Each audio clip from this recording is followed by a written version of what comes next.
Recording studio Bishanpur Munger.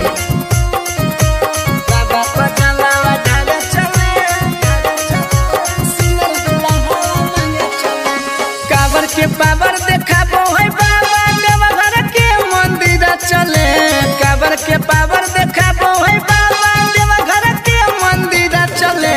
बाबा पजलावा ढारा चले सुनर दुल्हा मांगे चले। बाबा पजलावा ढारा चले सुनर दुल्हा मांगे चले। काबर के पावर देखाबो है बाबा देवघर के मंदिर चले। काबर के पावर देखाबो है बाबा देवघर के मंदिर चले। बाबा पजलावा ढारा चले सुनर दुल्हा मांगे चले। बाबा पजलावा ढारा चले सुनर दुल्हा मांगे चले।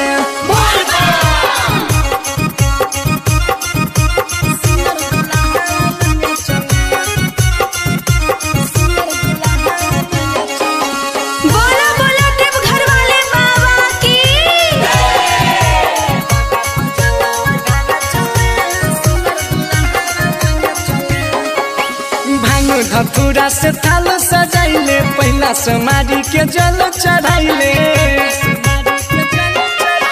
भांग धतूरा से थाल सजाइले पहला समारी के जल चढ़ाइले। देवो के देवो हकै महादेव भगती माओ करा झुमा चले। देवो के देवो हकै महादेव भगती माओ करा झुमा चले। बाबा पजलावा ढारा चले सुनर दुल्हा मांगे चले। बाबा पजलावा ढारा चले सुनर दुल्हा मांगे चले।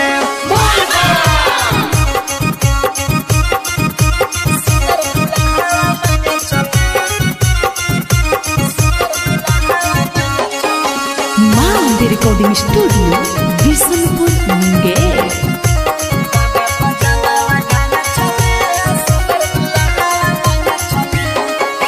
बाबा से अपन कई दे सपनावा खोजो ही बोले न कैसन सजनावा।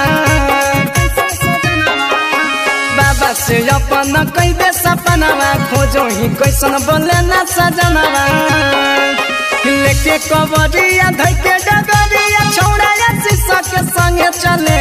लेके कबरिया धके डगरिया छौड़ाया शीशा के संगे चले। बाबा पजलावा ढारा चले सुनर दुल्हा मांगे चले। बाबा पजलावा ढारा चले सुनर दुल्हा मांगे चले।